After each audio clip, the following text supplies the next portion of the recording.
Hello everyone, hope you all are taking good care of your health. So 12th कल 26 मार्च आपका board exam है. So hopefully आपने बहुत अच्छे से प्रिपेयर कर लिया है.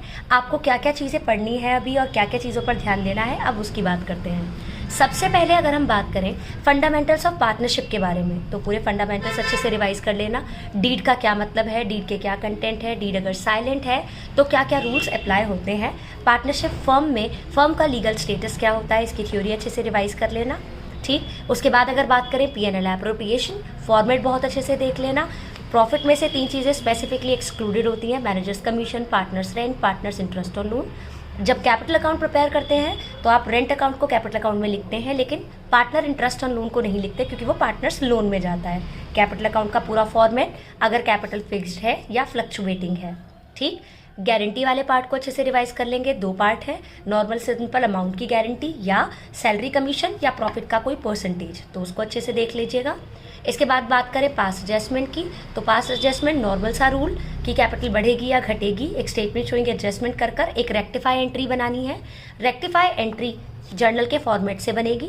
ठीक, और रेक्टिफाई एंट्री बनाते टाइम आपको बस ये ध्यान रखना है, अगर पार्टनर की कैपिटल फिक्स्ड है तो आप जो रेक्टिफाई एंट्री करेंगे उसमें पार्टनर्स का करंट अकाउंट अकॉर्डिंगली डेबिट या क्रेडिट करेंगे.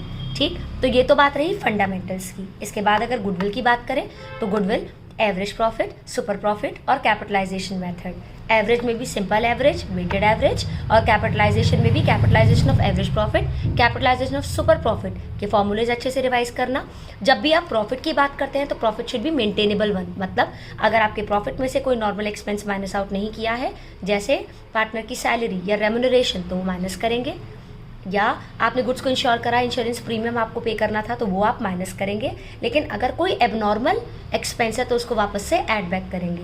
कोई एबनॉर्मल प्रॉफिट है तो उसको आप माइनस आउट करेंगे, मतलब that profit should be maintainable one. जैसे अगर क्वेश्चन में बोल रखा है क्लोजिंग स्टॉक ओवर वैल्यूड है तो प्रॉफिट भी बढ़ा हुआ होगा, तो आपको प्रॉफिट को उस रिस्पेक्टिव ईयर से माइनस करना पड़ेगा. और इस साल का क्लोजिंग अगले साल का ओपनिंग स्टॉक होता है, तो अकॉर्डिंगली जो एडजस्टमेंट आपने यहाँ किया उसका ऑपोजिट आपको नेक्स्ट ईयर करनी पड़ेगी. ठीक है, तो इस तरीके से एडजस्टमेंट करते हुए फंडामेंटल्स ऑफ पार्टनरशिप और गुडविल में क्या क्या पार्ट इंपॉर्टेंट है, विद दैट गुडविल की थ्योरी और इंपॉर्टेंट है कि गुडविल 2 तरीके की है, परचेज और सेल्फ जनरेटेड. गुडविल के फैक्टर्स अफेक्टिंग गुडविल क्या है, ये भी चीज़ आपको बहुत अच्छे से इसको पढ़ लेना है.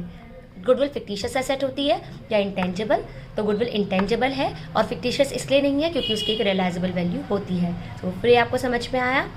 All the very best for your preparations.